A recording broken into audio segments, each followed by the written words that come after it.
Eu vou mudar o meu barraco mais para baixo. As minhas pernas já não podem mais subir. Alto do morro era bom na mocidade. Na minha idade, a gente tem que desistir. Bueno, gente, vamos ver quem sobe a costa conosco no programa de hoje. A escola pública, ela tem esse dever de fazer com que as pessoas tenham acesso. E a música na escola, ela tem que ser vivida, ela tem que ser experimentada. E é experimentada com o corpo, não é experimentada só com o ouvido também, né? Mas com a mão tem que ter alguma coisa. Então, nós começamos a fazer um projeto, um processo de construção, de instrumentos, de pesquisa.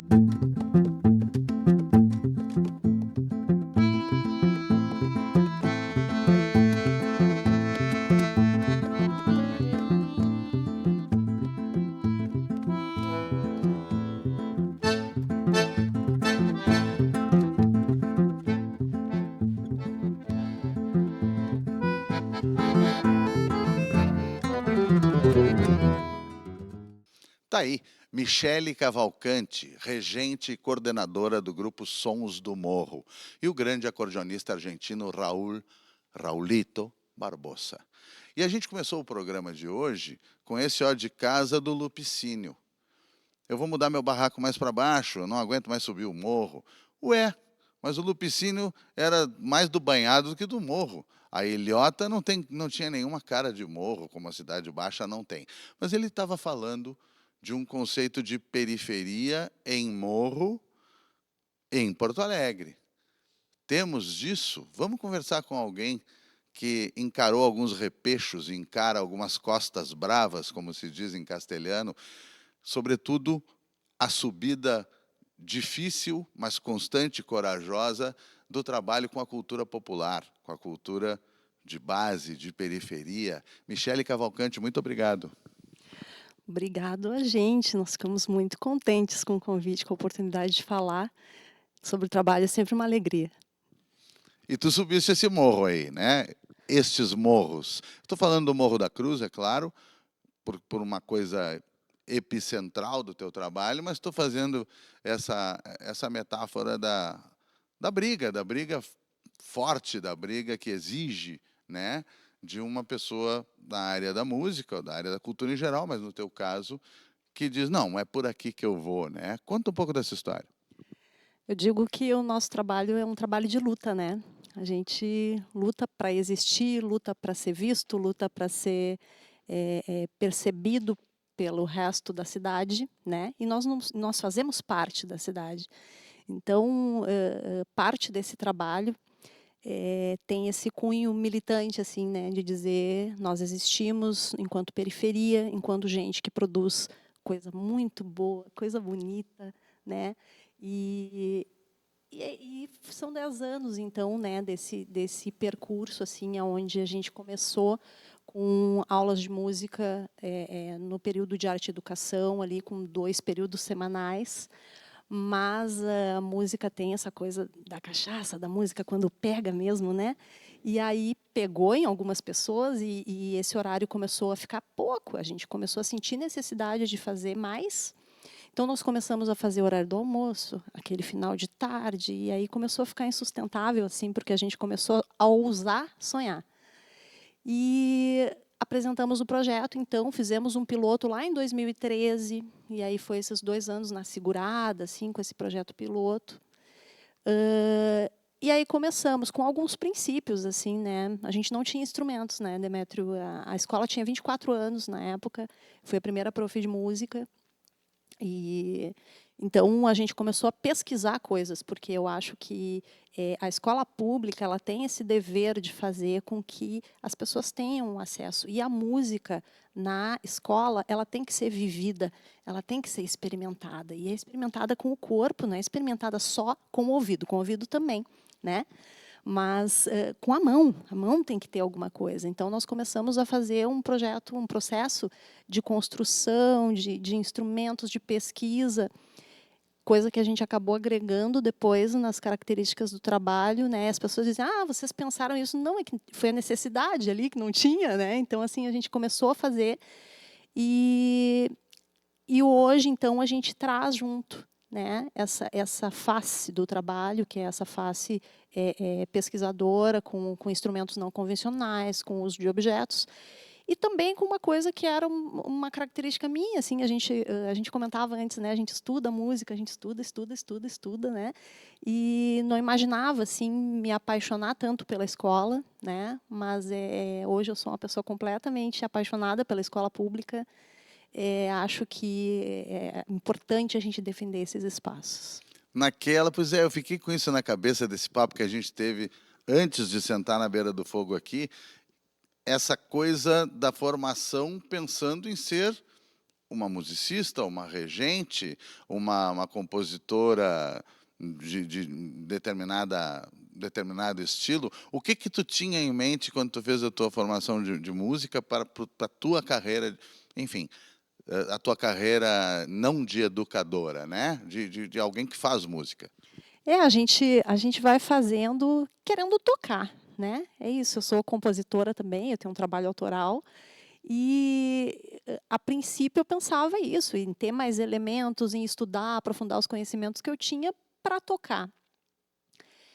A escola ela surge no meio desse percurso, né? Eu sempre dei aula, mas assim mais em projetos e tal.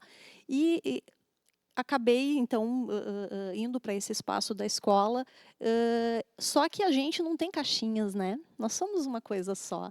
E eu continuei assim com esse processo que eu achei importante assim de trazer, porque é uma verdade minha, né?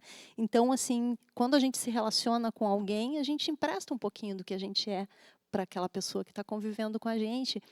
E assim como a gente empresta, a gente toma emprestado também, E né? aí rolou um brinde da cachaça da música com a cachaça da interação com a gurizada, com a cachaça da pedagogia, com a cachaça da emancipação de uma comunidade carente pela arte, né? Aí eu fico pensando no seguinte: sabe aquele elogio que sempre se faz ao Brasil, por exemplo, ao Carnaval brasileiro? Vocês improvisam, vocês criam com pouco, vocês vão lá e fazem acontecer. Muito bem, muito obrigado. Mas também é verdade que a gente quer instrumentos convencionais e bons. Existe algo aí de começar essa luthieria, essa construção de instrumentos alternativos, utilizar a música corporal também, como algo espetacular do ponto de vista pedagógico e musical, mas também como algo que está atrelado a uma falta de condições, de apoio, de possibilidade de, por exemplo, de aquisição de instrumentos, né? Como é que essas duas coisas se trançam a reivindicação desse reconhecimento e, ao mesmo tempo, a construção de alternativas para não parar, para seguir subindo o morro? Essa subida ela é sempre uma luta, né? Porque a gente tem uma circularidade. Então, por exemplo, de uns anos para cá, nós optamos por adotar a flauta doce como esse instrumento alfabetizador, digamos assim, né? Para leitura da partitura, para essa parte mais da sistematização. Eu sou violonista, então, no começo era isso, a gente não eram turmas com 30 alunos, né, então inviável o violão, né. Então, a gente começou a trazer, primeiramente a flauta doce, que foi uma doação, foi um acaso, assim, nós ganhamos uma doação, uma caixinha de flautas, "Tá, vamos experimentar". Claro, e depois tu vai fazer uma especialização, né, mas assim, então, nesse processo, a gente trouxe alguns outros instrumentos, nós acabamos fazendo aquelas campanhas de doação, e fazemos ainda, né? A gente recebe doação de instrumentos, nós participamos lá em 2000 não vou lembrar o ano, não vou nem falar. Nós participamos daquela exposição Piano Livre que teve em Porto Alegre, né? Ah, que ótimo. Isso. Então, a nossa escola foi uma das 2 escolas para as quais foi um dos pianos. Lindo o piano, mas o piano era livre, ele ficou no saguão e ele foi se desmanchando, coitado do piano, assim, né. Quando findou a exposição, eu estava desesperada, eu falei: "Pô, agora o piano vai embora, né".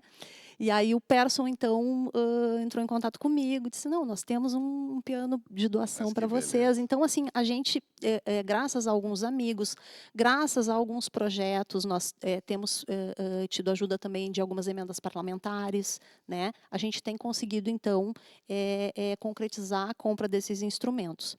a questão dos instrumentos construídos, ela acabou se tornando uma escolha até estética também no meio disso, né?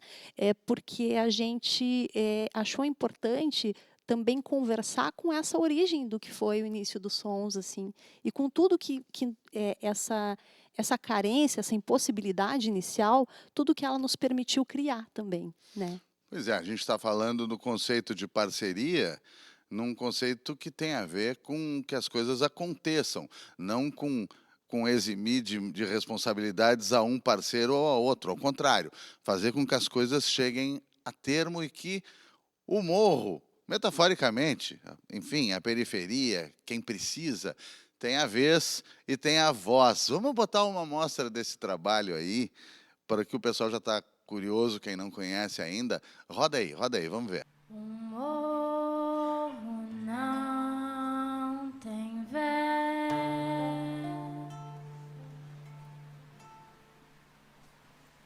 e o que ele fez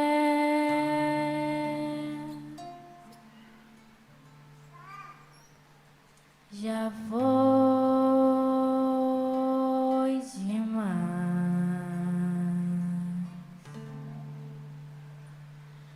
Mas olhem bem você,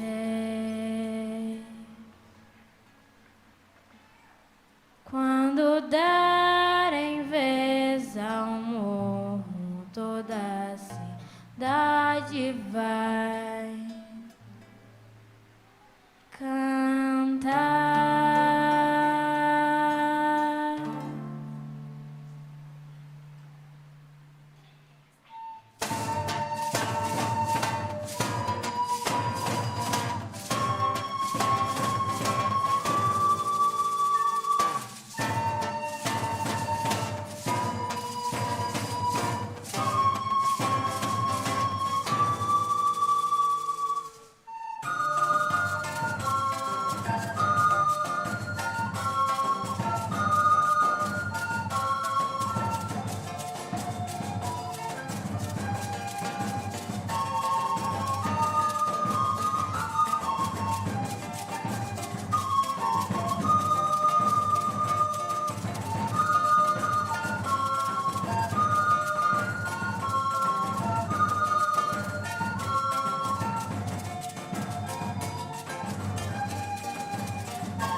Tá aí, tem vez, tem voz ou não tem? Tá aí uma bela amostra do pano.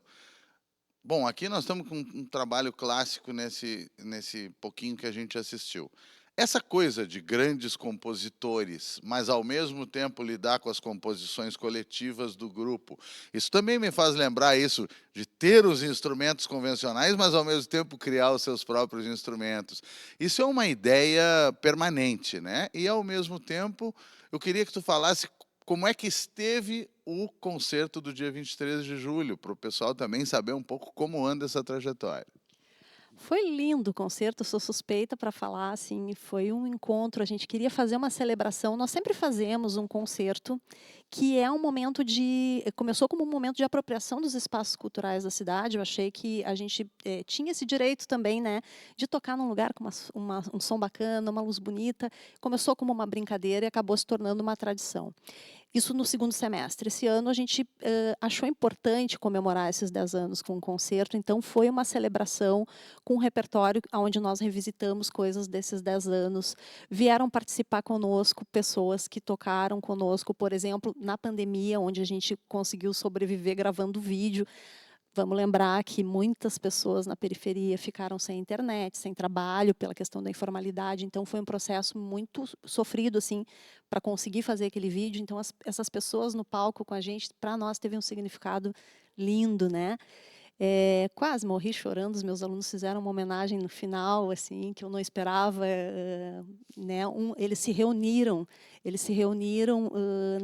nas casas, sem eu saber, ensaiaram uma música minha, e aí, assim, leram um texto. Bom, Demetrio, foi lindo, assim, né, foi muito bom. Que maravilha.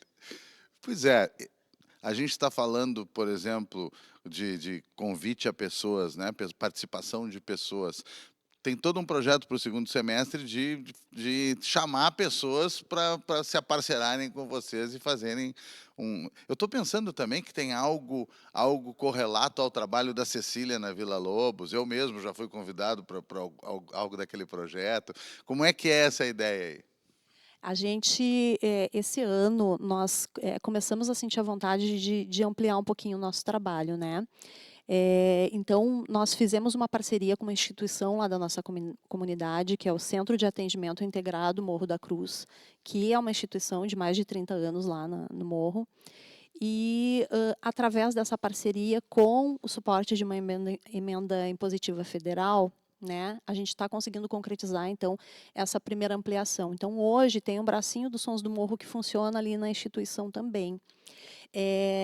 Esse projeto, que vai durar o ano inteiro, ele vai ter a segunda fase. Tem uma coisa muito legal, que é a monitoria, né? A gente conseguiu, então, garantir bolsa de estudo para 4 estudantes, porque é isso, a vida chama, né?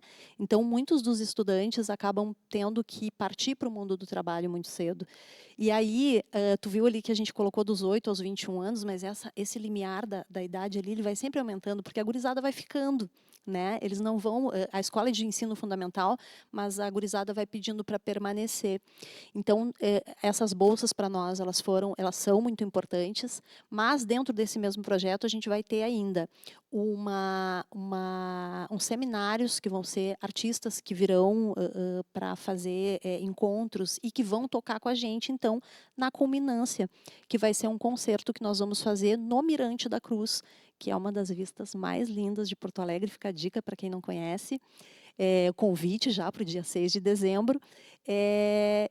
Que vai ser, então, o fecho desse trabalho realizado ao longo do ano, que nós estamos pleiteando, inclusive, com a Secretaria da Educação, pela manutenção dele para o ano de 2026. Pois é, tu está num processo, numa caminhada de manutenção, sim, mas também de ampliação, né? Tu não está simplesmente querendo que o projeto permaneça vivo. Tu quer que ele mostre que ainda tem muito a crescer, muito a incorporar, né? E estão pintando as parcerias, as sensibilidades para isso. Como é que está se dando isso? A gente está num momento muito, muito legal, assim, né, desse carinho, desse olhar, porque é isso, a gente quer ser visto, né? E quando se dá a oportunidade, né, por exemplo, a gente sabe que estudar música é uma coisa que tem 300 desafios, né? E aí, quando um jovem, por exemplo, precisa estudar, mas aí tu precisa ajudar a tua família, tu vai trabalhar e daqui a pouco tu tem aquele horário, muitas vezes isso acaba criando um impeditivo e esses jovens acabam deixando de estudar. A gente tem hoje um dos meninos que já está fazendo faculdade, a gente tem alguns outros se encaminhando já para vestibular, então é isso, né, que a gente pensa, assim, que quando a gente cria essa condição, tu também consegue dar um suporte não para todos, porque o objetivo do projeto não é que todos se tornem músicos profissionais, não, é vivência, né?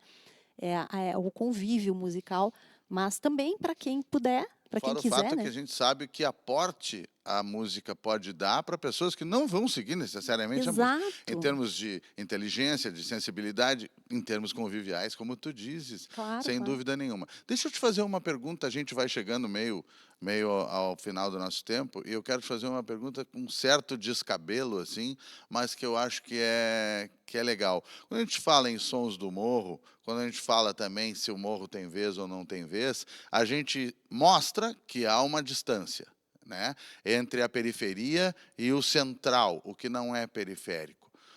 Os Sons do Morro, o que eles têm a trazer, a ensinar para quem não é da periferia? O que as pessoas têm que ouvir nos Sons do Morro, que elas estão precisando ouvir nos Sons do Morro? Que nem tudo que está sendo mostrado, nem tudo que está por aí é apenas o que existe, que a gente pode olhar para além do que está sendo colocado na nossa frente, né? E que a periferia é cheia de talentos, a gente estigmatiza muitos lugares. O Morro é um lugar lindo, como eu falei, tem uma das vistas mais encantadoras da cidade de Porto Alegre e tem gente muito sensível, que está produzindo arte, que está produzindo cultura, que está compondo. E Sons do Morro é o nome de uma música que a gente fez, e daí veio o nome do grupo. Tá aí, a Michele Cavalcante estabelecendo a justa topografia do nosso programa, da nossa sociedade, do nosso tempo. Muito obrigado. Nós que agradecemos, muito obrigada pelo espaço, pelo convite, uma alegria mesmo para a gente estar aqui. Beleza, nós vamos para o nosso intervalo, mas antes disso, e como sempre, a gente vai cevar a palavra.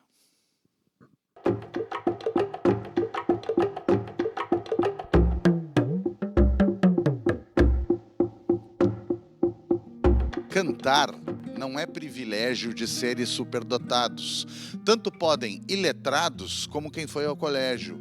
Então, não há trato régio que exigir possa o poeta, se seu labor interpreta com igual dedicação do que alguém que faz um pão ou conduz uma carreta.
Há vários anos eu tive com esse mago uma charla, uma conversa, a coisa mais linda. Escutei coisas maravilhosas. Essa ideia, aquela conversa, aquele encontro era para televisão e se perdeu esse registro. Se perdeu registro. Eu estou dizendo essas duas palavras num sentido totalmente ocidental. O que um ocidental considera um registro?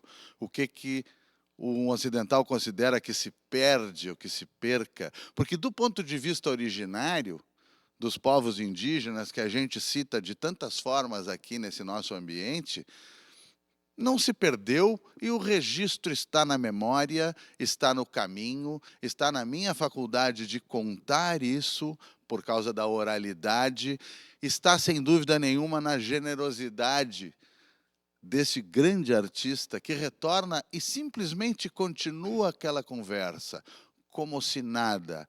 Para nossa sorte, muito obrigado, Raul Barbosa. Sou eu que agradeço a invitação para estar aqui haciendo música con Benjamín Ciprián, compañero de ruta, de conciertos, de charlas, de mates.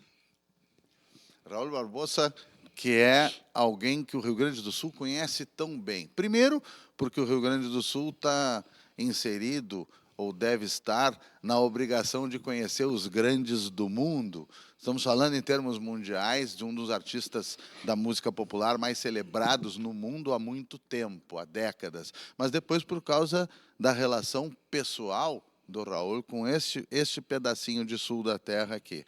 E alguém vai dizer, tu chamaste ele de mago? Não inventei isso. Porque ele era Kunumi.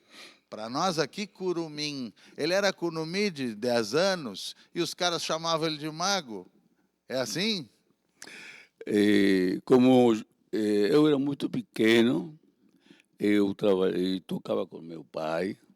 Meu pai era guitarrista, ritmista, ele sabia fazer muito bem o ritmo de chamamé, de tango, de milonga, de vals. E ele, em sua juventude, comenzó cantando tanto en guaraní como en español. Y un día él decidió partir de su tierra, Curuzú, Cuatiá. Y cruzó, no sé por dónde, nunca me contó por dónde anduvo, si cruzó algún riacho, algún río, pero se encontró con Atahualpa Yupanqui. Y parece ser que fueron muy amigos, porque mi padre me hablaba de Atahualpa, cómo era él, algunas cosas que contaba. Pero mi padre era parco, en el sentido de que él decía solamente las cosas que él creía que tenían necesidad de ser escuchadas. Y un día yo decidí con mi esposa partir de la Argentina, buscar otros no horizontes, sino otros momentos de tranquilidad espiritual para poder yo seguir tocando. Y yo llegué con muchos conocimientos que mi padre y mi madre me dejaron en cuanto al comportamiento, en cuanto a la música, en cuanto a cuando se dice no y cuando se dice sí. Y yo recibí en Europa una aceptación de mis colegas mayores. Yo en aquella época tenía apenas 50 años y los músicos ya que estaban ahí, los acordeonistas franceses, ya tenían 70, 75, 80. Y había llegado Piazzolla y Piazzolla creó un revuelo ahí. Y un día yo me invitaron a tocar un festival de jazz en Canadá. Y yo le digo, pero eu não sei tocar música do jazz. Eu não conheço o repertório. E se tu não conheces o repertório, pero conheces as formas, porque quando tu estás tocando, quando você toca, hace figuras sonoras, matices, cambios tonales, síncopas. ¿Y dónde aprendiste todo eso? Le digo, yo no leo música. Y bueno, me decían, entonces, con mayor razón, sos músico de jazz, porque nosotros hacemos lo mismo. Benjamin, é evidente o quanto tu curtes, tu aproveitas estar ao lado deste músico. Fala disso. Imagina lo que yo siento, ¿no? De acompañar a ese grande de nosa música, para mí es un sono. Y a gente tiene esa forma de tocar que va conversando, que a gente no sabe lo que va a acontecer y bueno, siempre es una alegría de tocar de esa forma con él. Y si pienso mucho que es Raúl Barbosa, sería difícil tocar também. Sim, chegar na hora Claro. de, olha o que eu estou fazendo. É. Né? E de Então, onde tu és? De que Eu província? sou de interior de Buenos Aires, de una ciudad muy pequeña que se llama Otamendi. Muito bem-vindo. Alguém pode dizer que na nossa região do sul da terra não tem lobo. Tem lobo. Tem o aguaraguaçu, que para nós é o guará.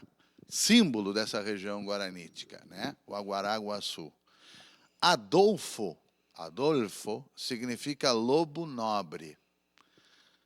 Pilar, todo mundo sabe o que significa. A sustentação, a força, o esteio, el horcón, que é um pilar. Adolfo e Pilar. O que isso te diz? O que tu podes dizer disto? Adolfo era el nombre de mi papá.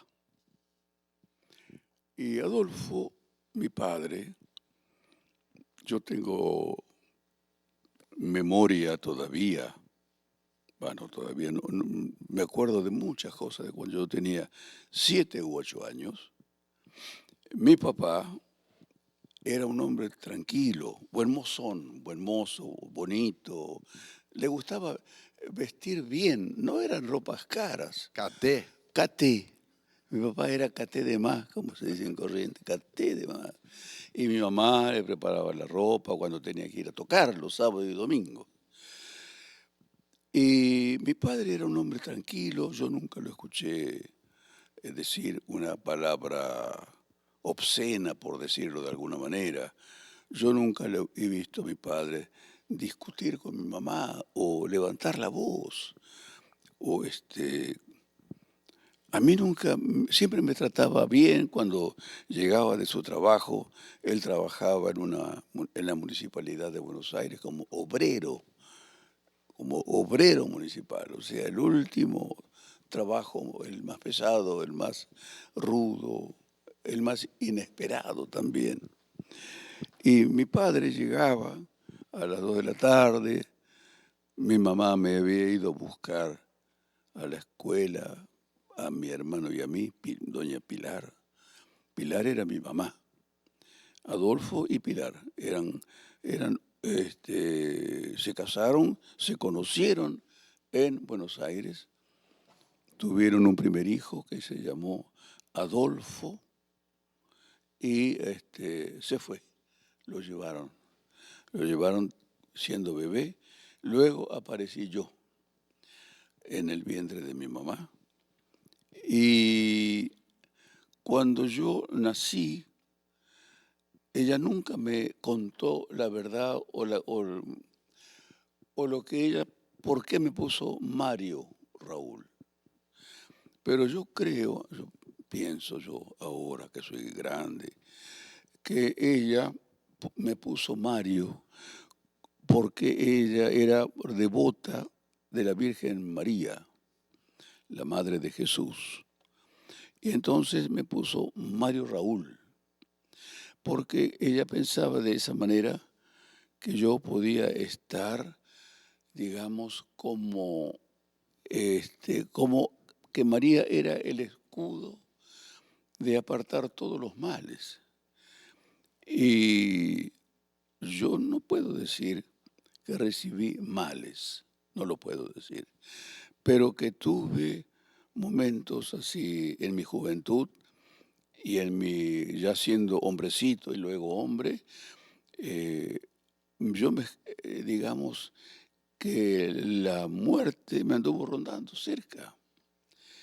Y bueno, yo estoy acá, ya cumplí 87 años de vida, sigo tocando el acordeón, sigo pensando, sigo inventando. Ahora estoy inventando una forma de tocar distinta de la de ayer. Y bueno, mi compañero de ala, Benjamín, ya nos conocemos, yo también lo conozco a él, y podemos de una manera no aburrirnos tocando siempre de la misma manera. Es como una conversación.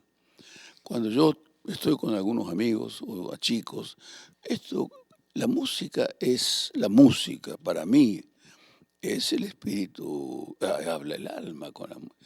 ¿Y qué es lo que pasa? Cuando uno se encuentra con un amigo hoy, se ponen a hablar de algo que les interese hoy, y se encuentran mañana y les interesó continuar la conversación de ayer, pero no van a hablar de la misma manera, no van a usar las mismas palabras, no van a reírse en el mismo momento.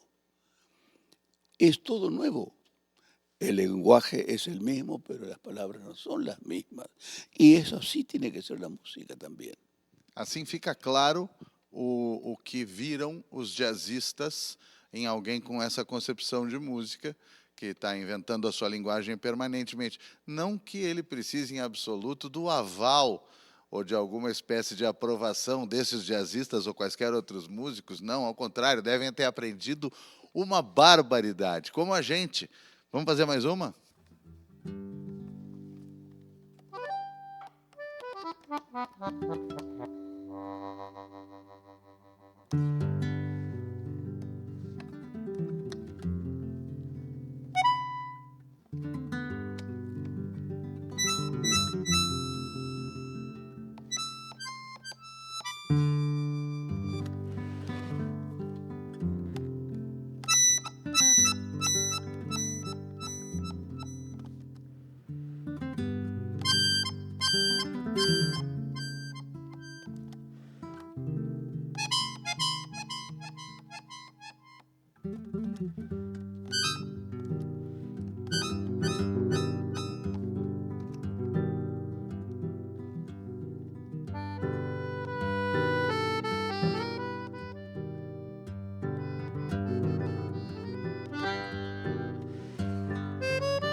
Naquela conversa de alguns anos atrás, que é a mesma, que é esta conversa aqui, que é essa continuidade, esse retorno de que a gente falava, eu disparei em uma determinada altura para o Raul Barbosa, eu disse, Tito, é meio xamã?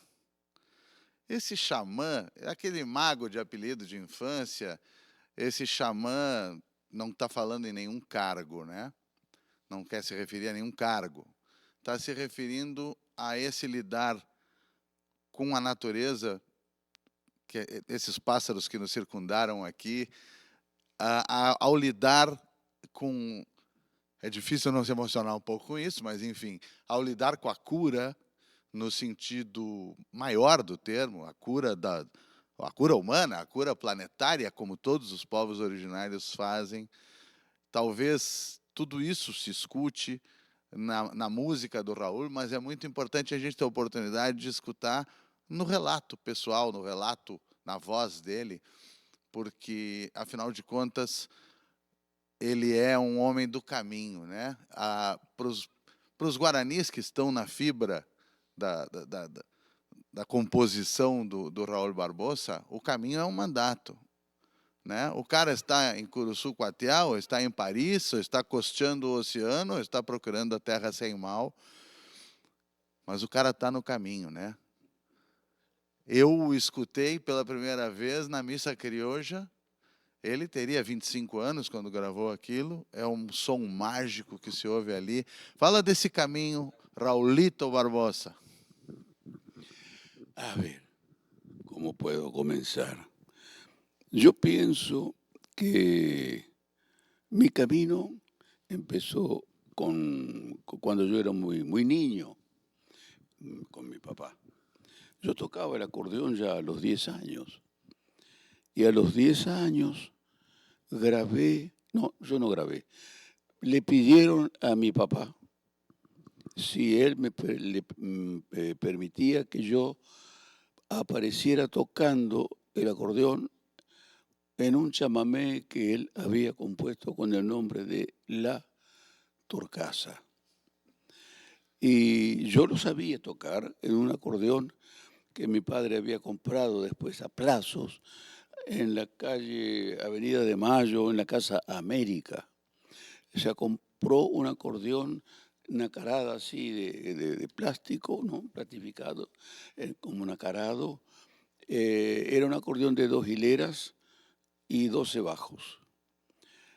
Para mí era una máquina. Um mundo. Un mundo nuevo. É uma verduleira? Sí, claro. Era uma verduleira. Una verdulera que era italiana.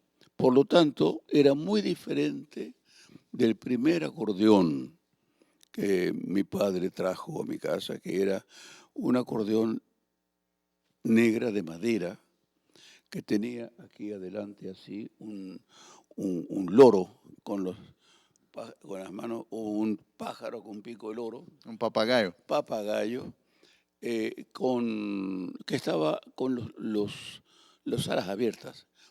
Y ese acordeón, yo recuerdo medio así en tinieblas. Yo creo que Montiel Ernesto tenía también un acordeón negra con el papagayo, porque esos eran acordeones que venían de Alemania. Y la que yo tuve, esa como que se la compró a un vendedor de leche que tenía unas 3 o 4 vaquitas, y las mujeres, las mamás, iban a buscarle la leche ahí, porque sabían que el animal era un animal sano y todo eso. Y entonces, un día mi papá apareció con ese acordeón, que se la compró el Vasco. Se la compró el Vasco, pienso que se la compró, a lo mejor el Vasco se la regaló. Se la regaló, nunca me dijo, la compré o me la dio. No. Yo un día aparecí con ese acordeón. Con ese aprendí a tocar. Y yo ya tocaba cuando tenía 9, 10 años. Y había al lado de casa, era muy modesta nuestro departamento, nuestra casa, y apareció un circo que lo puso en un baldío, en un terreno baldío que había. Armaron una carpa, pero era un circo chiquito. Habrá tenido un burro, un caballo, una alpaca, un camello viejo, ya cansado, pobre camello. Y resultó ser que el dueño del circo golpeó las manos en casa y habló con mi papá. Después que con los años yo supe que le preguntó si si mi papá y yo no podíamos ir a tocar al circo porque se había enfermado el músico, era un músico que tocaba el bandoneón. Y yo fui, toqué, yo creo que habré tocado toda la noche la misma pieza. Não se deve dizer isso, Pero mas que bom que ficou doente o músico que yo tocava bandoneón. tenía 9 años por ahí. Y cuando cumplí los 10 años, mi papá recibió un llamado de un músico de nombre Francisco Casís, Pancho Casís, nacido en Entre Ríos, en Paraná. Era bandoneonista, muy buen bandoneonista que sabía leer música y que entró al Cuarteto Santa Ana en lugar de Isaco Abitbol, cuando Abitbol se retiró del cuarteto. Antes era el Cuarteto Santa Ana de Isaco y Montiel. Y cuando se retiró Isaco, le dejó a Montiel toda la patria potestad de su... Y dice, yo no quiero que me des ni un centavo, no quiero nada, no quiero que me nombres más como tu compañero, sí, pero no más como director junto contigo del cuarteto, porque yo no quiero vivir más esa vida.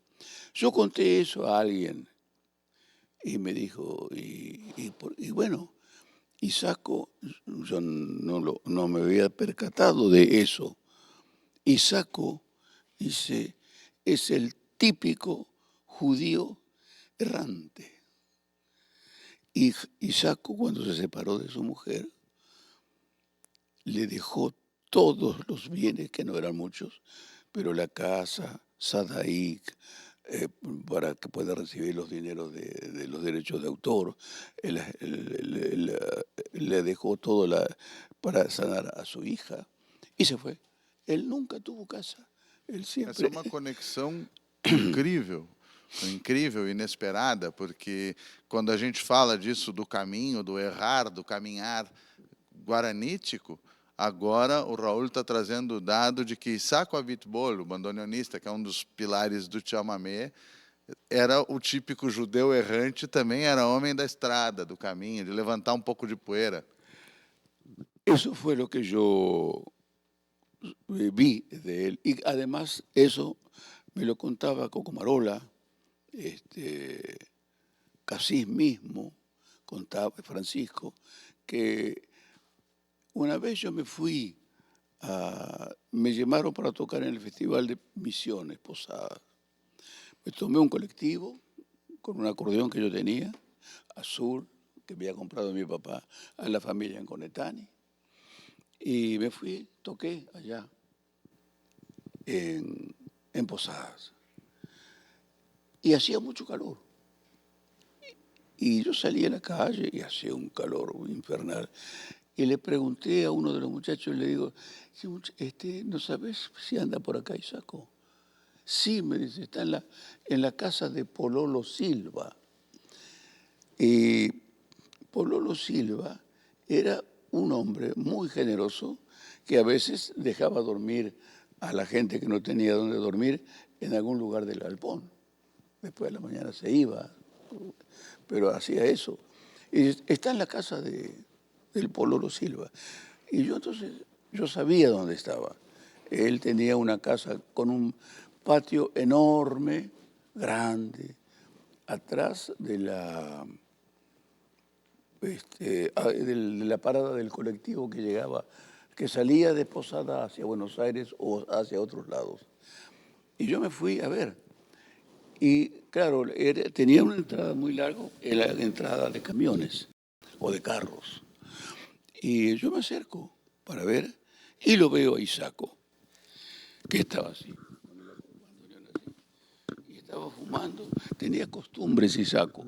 Él tenía siempre un vasito de vino abajo acá de la silla y fumaba.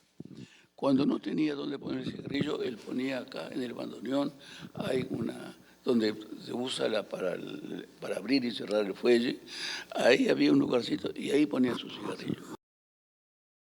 Y yo lo vi a Isaco. Cuando yo llegué, estaba abajo de un enorme árbol. Pololo Silva estaba abajo de un árbol y estaba rodeado de todos los bichos. Gallina, pavo, ganso, gallineta, muchas gallinetas tenía. Había un burro, un caballo, un toro, una vaca. Estaban todos ahí, cada uno masticando su comida. Y por ahí me ve él. Raulito, vení, pasá, vení.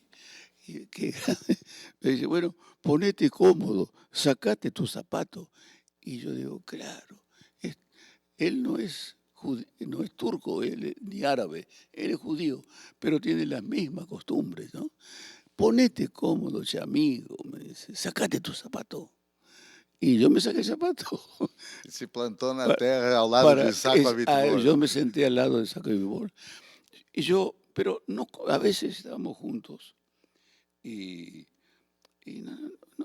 no nos decíamos nada, porque él agarraba el bandoneón y hacía y dejaba, fumaba, tomaba un vinito. Eso era Isaco. Y era muy amigo de mi papá. Así que yo tengo un poco la forma de vivir de mi padre y de Isaco.